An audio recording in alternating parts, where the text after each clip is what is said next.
Imagine waking up in the middle of the night, feeling like your heart is beating out of your chest, only get a workup from your conventional doctor that shows nothing's wrong. Not very comforting, especially if those symptoms persisted, maybe even got worse. Well, if you're from Texas, like our guest today is, you got to go big or go home. This is the story of Healing Texas Style with Cameron Cole. Cameron, thank you so much for joining us. Thanks for having me. Now I know you're coming calling out of Midland, Texas, where I know somebody that used to work for us very close, Heather Larry, that was also a patient, worked with us, helped people heal. And I just want to establish, is Midland, Texas really what Heather says, with all the tumbleweeds blowing through and just like small Texas town and not much going on? What is it like there today?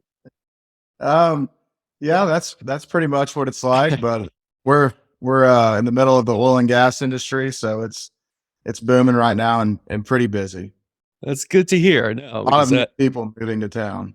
yeah, no, I've always laughed, with someone that comes from Midland, and I've met a bunch of people and come to the Big Apple. It's a big difference. It's definitely unique. But the one thing that's a commonality, no matter where you go, is that sickness doesn't care about where you are, whether you're in Midland, Texas, New York City, and you yourself went through sickness. Can you kind of talk us through where things started? Because I know you like to play sports. You seem like a healthy young guy.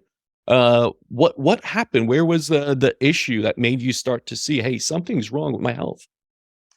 Yeah, I would say probably in the summer of 2021, I started to feel really tired all the time, and that was, I didn't really think it was a symptom. I just kind of, it was abnormal, and I was like, maybe I'm just getting older, and maybe it's a testosterone thing. And Mhm. probably 2 months out of after that, I ended up in the ER one night because my chest was hurting, my left arm went numb, and my left toes went numb. And you do a quick Google search, and you're having a heart attack. So I went to the Damn. ER that night, and I was told it was a panic attack.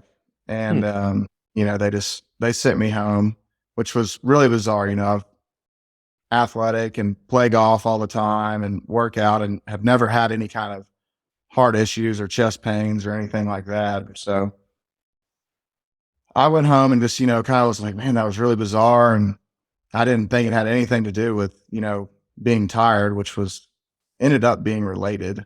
Mm. But that happened, and then about 6 months went by, and I was still tired. But January of 2022 is when I ended up in the ER again with the same problem, and I was told again, you're having anxiety. So from there, I probably went 3 or 4 more times, same diagnosis. And I ended up going to my general practitioner and telling her, kind of what was going on. And she prescribed me a Xanax, and she said, if you ever feel this coming, just take them. And I bet another month went by where, I really didn't have any symptoms at all. And then I went to play a golf tournament with my dad in California, and I I got the same symptoms, which I never truly believed that it was anxiety, so I never wanted to take the Xanax or any of the drugs.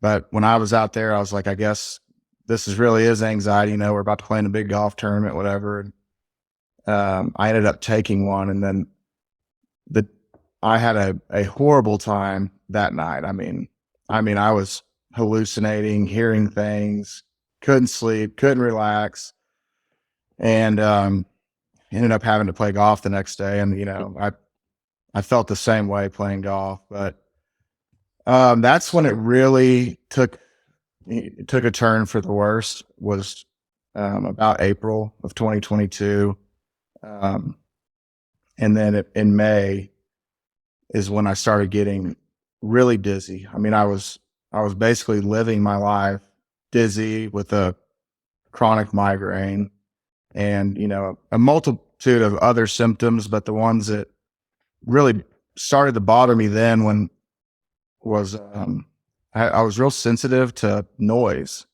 which was, you know, like every noise that was made in my house or anywhere it felt like it was rattling my brain, really. You know, it was painful. And that's when I was like, you know, something has to be wrong. And then I went back to the doctor, and she told me, you know, I think you just have really bad anxiety now.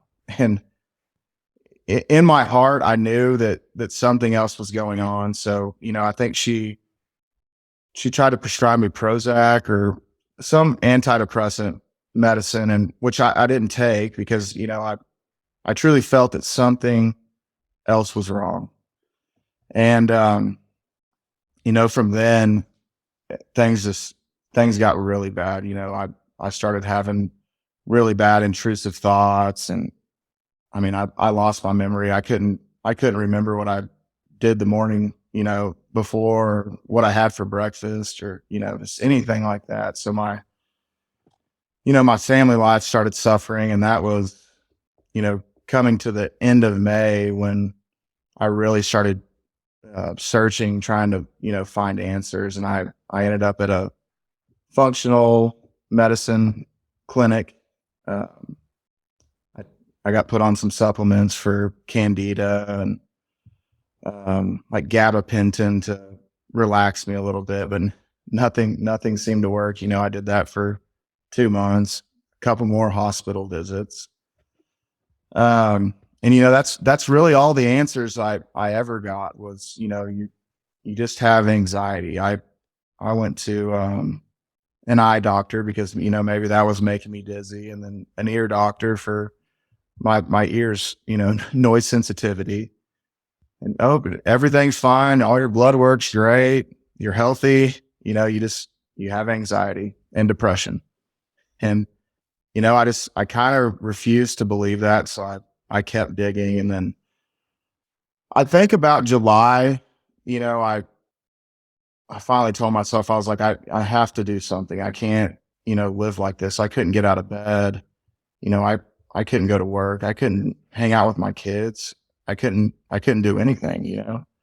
And, I said, I have to do something about this. And I found a place called Amen Clinics. I'm sure you've heard of it, which is, you know, they want to scan your brain before they put you on any kind of psychiatric drugs, you know, to see if those drugs will work for you, and do some different tests that they ran. And, you know, luckily they scanned my brain, and they said, you don't show any type of, you know, brain function that would indicate that you have any kind of bipolar disorder or depression or anxiety. You know, I think you just need to change your diet and take a couple of these different supplements. So I started doing that, and nothing seemed to work. And that's there was another patient y'all had, Cole. His mom and my mom are really good friends, and his mom reached out. And, you know, by this time, you know, small town, everyone's kind of heard, you know, what's happened to Cameron. He hasn't been to dinner. He hasn't done anything, no parties, nothing. And she reached out to my mom and said he needs to get tested for Lyme disease. And I think that was in late July. And so I went and had a Lyme test, which was I did a Western blot and an antibody test, and they both come back negative. So, but I had 2 bands on the Western blot, and then 69% antibodies, and you have to have 70% for the CDC to say you're positive for Lyme disease. And so I called my mom and told her, and she said, well, there's a girl here you need to reach out to. You know, she might know a little bit more. And it ended up being Heather. And I called her in October and talked to her for probably 45 minutes, you know, told her all my symptoms, what was going on, how I felt. And she was like, I'm pretty certain you have Lyme disease. You need to get an IGeneX test to confirm. And I have a great spot for you to go. You don't need to go anywhere else. And that's how I ended up at NYCIM in January, because I was going to go to Mayo. I was trying to figure out how to get into Mayo before I knew I had Lyme disease, just to find out what was going on.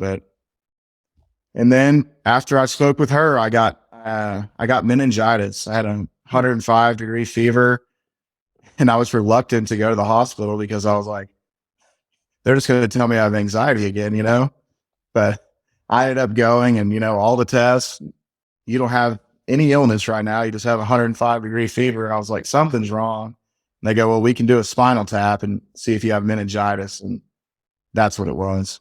So I was in the hospital for 8 days with meningitis, and then I got out, and that's when I scheduled to come see you guys. It's always interesting to hear different stories because, yeah, we think of medical science as advanced as it is, as a precision type science where we know things. But, I hear this and it's just like anxiety, right? You keep going back and in your heart it's not. But doctors, unfortunately, especially in the conventional realm, limited tools for testing certain things, even like you said, Western blots, all these things are not very accurate. You could get false positives, negatives, and everything. And then you just continue to suffer as people just say, pop this pill, like just do this, take an anti-anxiety, take the Xanax, Prozac, whatever it is, and just keep going. And, if you end up back here, we'll raise the levels or something or do that. But it's not precise at all. It's shooting darts in the dark, and even that you're shooting on this like board. That's kind of, let's guess and say it's anxiety. It's not like, anything specific. That diagnosis alone is very broad scope. So I always feel really bad for people that need to suffer for a long time and deal with that, because in some ways they're also it also questions, is it that, like, what is wrong with me? They're saying it's this. I don't feel it's this, but maybe it is this, right? Did you ever have that doubt to where you were in a sense saying, maybe this really is anxiety and my gut instinct is off? Right. Yeah. No, I did. I didn't, this was the worst symptom of all, which I had for 5 months. I dealt with the, I think derealization or depersonalization. I felt like I was living my body in the third person. I felt out of my body, and I felt it every day, 24/7. And if you look that up, that's, they're like, if you get really bad anxiety, that's what happens. Yep. And I never heard of anyone ever feeling like that until, I started researching it a little bit, because, I was like, why do I feel like I'm third person? Google, and it's like, oh, anxiety. And I was like, well, maybe they're right. Maybe just that I lived 35 years with no kind of mental anything. And then just one day,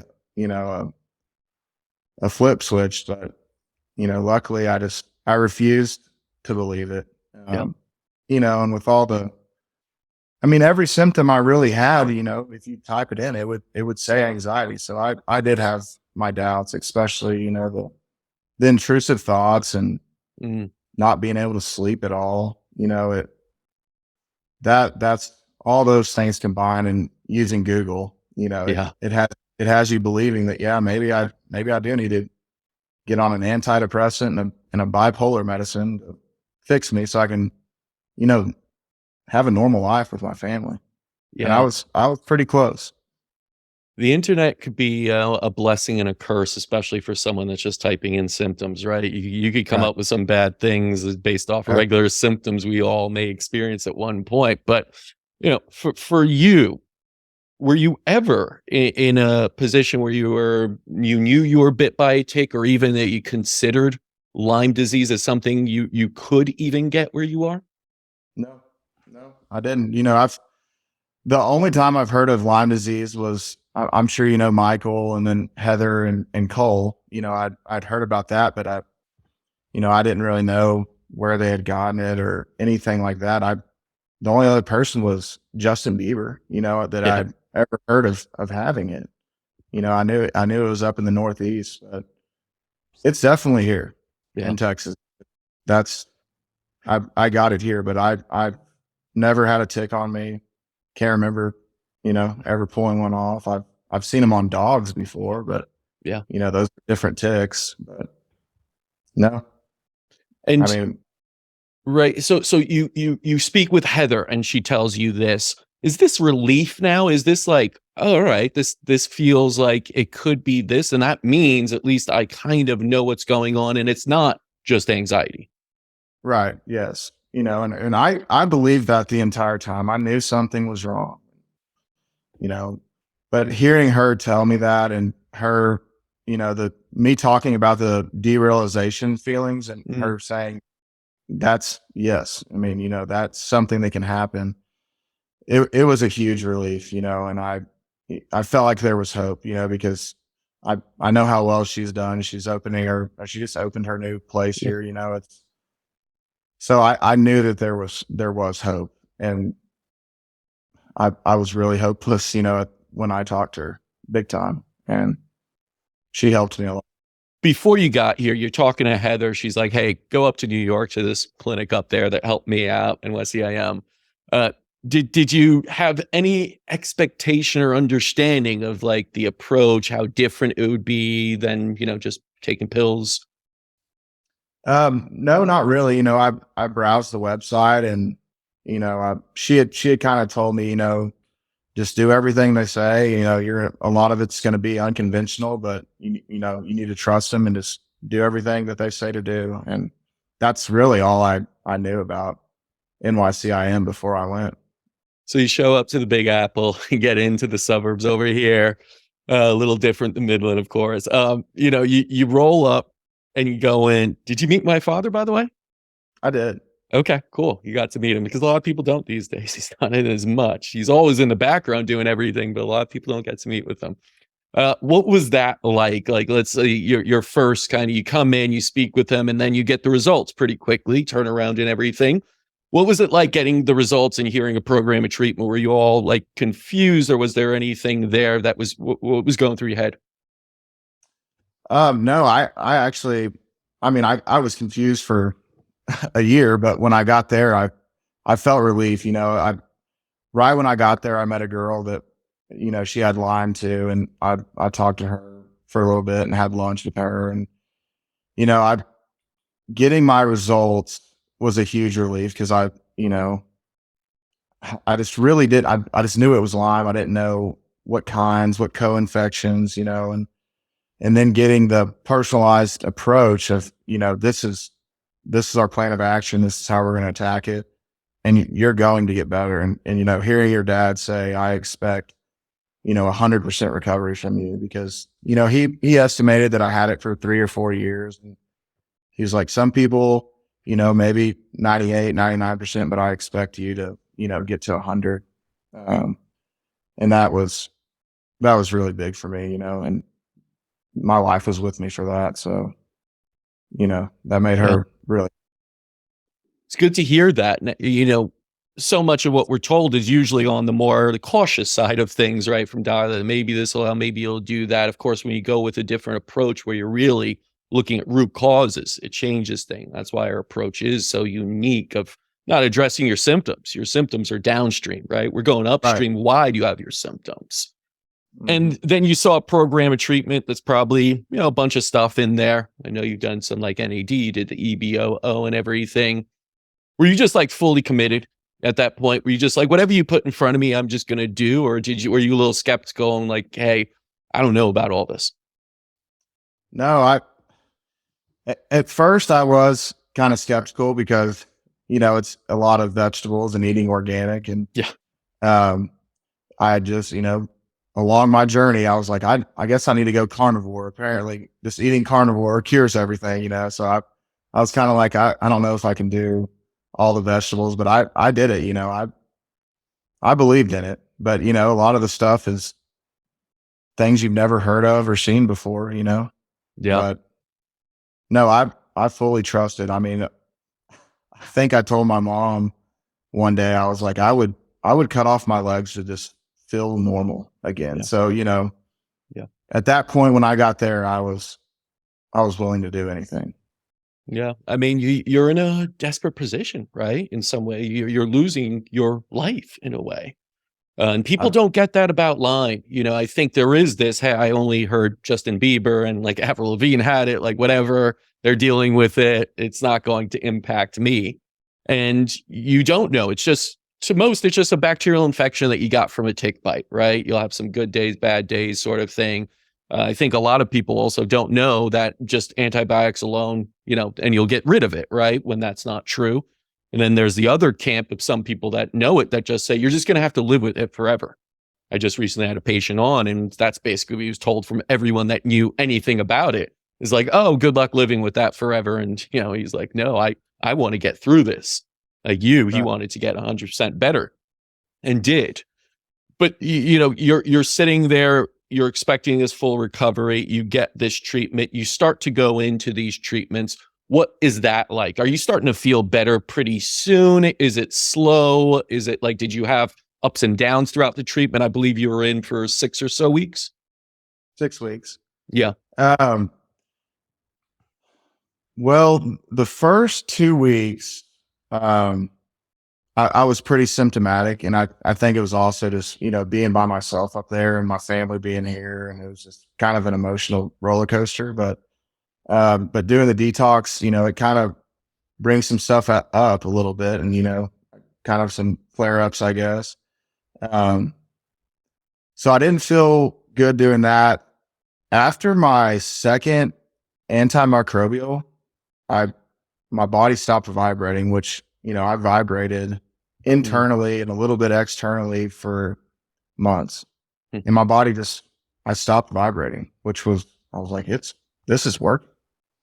And I haven't vibrated since. But, after I ended up needing 4. They thought 3, but I needed a 4 to get rid of everything. And after my 4th is when I think it was 2 days. That was all my symptoms kind of hit me after the 4th one.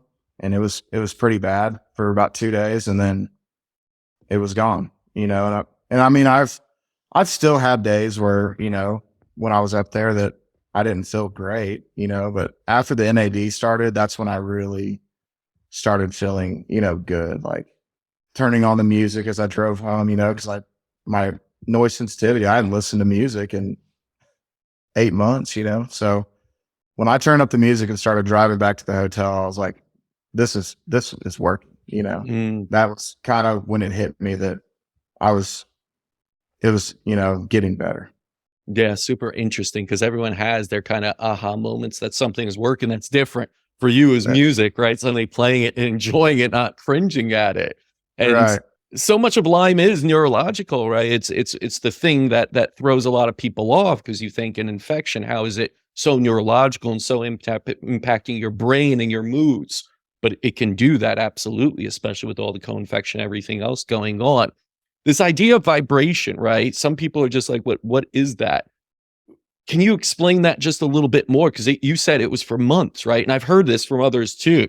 This idea of even like, feeling something, going on inside of you and almost buzzing, right? Is that literally what you're feeling? Yeah. I mean, it felt like, especially in my head and like chest and back, but it'd be in my legs too. I would feel like a cell phone was just constantly vibrating in my body. But if I held my hand up, I'm not shaking, and that's, it went on basically 24/7 and really bad at night when I was going to sleep, and waking up in the morning is when it's like a form of torture. No, it was. Yeah. It was awful. I mean, and that's, again, what people need to understand about Lyme is it could feel like torture sometimes. It could be very, very bad. And sure, I think your body can compensate. Sometimes it may go a little less or a little more, but it's, for you said it was there constantly, right? Right. Yeah. I mean, during the day when I was, moving around a little bit, but it wasn't as bad. But as soon as you sit down or relax, or you try to relax, that's when it intensified for me. Yeah. So you get done with your 6 weeks. You're not vibrating. You're listening to some music. These are all positive things. Mm-hmm. What happens after that? Because you're done basically with the treatment here, and you continue healing, I guess, in a sense. What was that like, leaving here, going back home, and continuing on your healing without so many procedures and everything? Right. I mean, for me, I just remember getting on the plane and feeling like, I have a new lease on life, and, a second chance to, do all the things I want to do. And be myself and mainly take care of my body because, you know, going through that and seeing what things could potentially be if you don't, you know, stay on top of your health, you know, it's scary. So that was kind of my outlook leaving there. And, you know, everything's been great since I've been back. And I always love that portion of it because people think healing is just like absence of it and, you know, you're feeling better. But healing really incorporates a shift in how you see health overall, a great appreciation, right, for it, great amount of gratitude to be where you are, remembering where you came from. And then that idea of I need to now really optimize this body, mind, and spirit so that I never fall back into that. What have been Right. some of the things that you are doing now on a regular basis to ensure that your health is optimized? What are the actions you're taking or little things you're doing on a daily basis? You know, just I'm being a lot more conscious about how I eat, and you know, I'm trying to work out more. But even if I can't make it to the gym, just you know, try to go on a walk with the kids, or you know, take my son out to the golf course. Just anything to get a little bit of activity in if I don't make it, you know, to the gym. But you know, also, um, I'm taking Natavim, you know, just to heal my brain, and that makes me feel really good. And then really just being present with my family, and because there was so long where I wasn't present, that really brings me joy, you know, to be around them and experience things and remember what we've done, you know, and that I think it's really good for my health too, Oh yeah. because there's there's such a long period of time where I was around, but I wasn't present and I didn't enjoy anything. That power of presence and joy itself, right? These what, you know, David Hawkins calls the higher consciousness levels initiate healing, right? When you're sort of in despair, grief, apathy, like other lower healing levels, which you usually are when you're sick, that kind of propagates the disease and the cycle of it all. So lifting yourself up, that's why I love that type of advice because you could talk about pills, you could talk about techniques, you do everything like that. If you don't have that core foundation of being present, being, you know, showing love to your family, being joyful and there for them and everything, that's a foundational pillar of Yeah. healing and being healthy. So it's great to hear that. But as we are sharing with others and they may want more specifics and everything, what was your favorite therapy that you went through? Was it the NAD? Um, it made me feel the best, but sitting through it's a little uncomfortable, but It can be, yes. Tightness. it Did can, you have a tightness in your chest? What was your uncomfortable feeling? that was mine. Yeah. That's Just, yours, right? And my, and I'm my- sure as someone who dealt with anxiety, that's not good. Like I know that tightness in the chest. I've done these IVs a bunch. Not always the most pleasant, especially if you felt anxiety in the past. right. And that's, I always told the doctors was kind of my joke was this isn't anxiety. And, you know, they would tell me it is, but I'd say, this isn't anxiety. I've left Vegas before. I know what anxiety feels like. Cause it was an anxiety for me. It was maybe just a little bit of anxiety, but you know, I would get anxious not knowing what was wrong with me, you Yeah, know, but I don't think that I had anxiety, right. so to speak. Yeah. If anything, it was an outcome from something else, right? So Right. you can't just do the direct correlation of, oh, it's anxiety. Anxiety comes from something. Again, it is a symptom of something Right. else, whether that's the mind, neurological issue, anything down. But Right. so you absolutely must have liked the NAD, especially since it allowed you to drive away, blasting some good music and everything. Right. Were there any other treatments? And again, knowing that everything was personalized to you, so it's not like, oh, you guys should take it if you have Lyme, you'll get better. No, this was for you specifically. But anything else that you found that you enjoyed? I thought the biocharger was pretty cool. Okay, yeah. Yeah. I Sitting in there. hear mixed reviews, like because some are just like I didn't really feel too much, and some like I felt something. Well, every time I did it, I slept great. I don't know if Mm, that does that, but for sure. some reason it made me sleep really well. And I hadn't for so long, you know, so I really like that one, but my favorite would have to be the antimicrobial because Yeah. it killed all the Lyme off in my body, you know? Yeah, yeah, and just so like people understand that, like we're not using antibiotics, we're using certain things that go attack it in a more natural, holistic way, and kind of stimulate the immune system and do so as well. So we're trying to take care of the gut health as well and build that up and build up the good bacteria that counter sort of all the bad and everything. And that's part of the reason. Were you ever given antibiotics during like before times? When I was in the hospital with meningitis, Right. they gave me a PICC line, and I was on antibiotics for like 18 days. I think Mm. even after I got up, got out, I was having to go up there and get some antibiotics, but that didn't do anything. And that was a lot of antibiotics, Yep. and Yep. I felt exactly the same. That's why the antimicrobials to me were so amazing, because I was like, that was a ton of antibiotics that I took with no change. And I did 2 antimicrobials and I noticed a change. And then after the Mm. 4, you know, so that was amazing to me. I would have to choose that as my favorite, I guess. Yeah, it's one of those things like if you've done antibiotics before, they're nuke bombs for you, right? They'll just inside of you, they blow up, kill the good, the bad, everything sort of. But a lot of times when I use this all the time, so people listen to this, they're probably like, I heard it before. But the whole idea of a nuke is you have usually afterwards the things that survive, the cockroaches, the rats, and everything else come out, everything else dies, which is sort of what happens in your body, especially with Lyme, meaning Borrelia and co-infections. A lot of times people feel okay afterwards because it goes dormant. It's able to put itself in a cyst, burrow into the tissue or whatever it is, wait out the antibiotics, kills everything else, and then it comes out and you're worse months later. And then you do this whole, Right. all right, let's do more, and you're just killing off the good bacteria in there. Whereas what you're explaining with the antimicrobials is set up a good environment, meaning let's detox you, let's make a good environment, and then go in with snipers, with like Navy SEALs that take these out in a better environment. So it's very different than what you'd expect with antibiotics. Now, And correct me if I'm wrong. I yeah. mean, I had 2 brain infections from Lyme, Mhm. and I'm not sure if antibiotics go into your brain. Yeah, I mean, it's Fight off mostly a infection. gut, and you hope for a systemic response to it all. But of course, if it's already in that tissue and everything, it's almost impossible to really target it that way. So you have to improve as my father say, intermilieu, the environment of it all that doesn't allow it to sustain as much, and then you could go in with something that's a little bit more specific to the actual co-infections and Borrelia itself.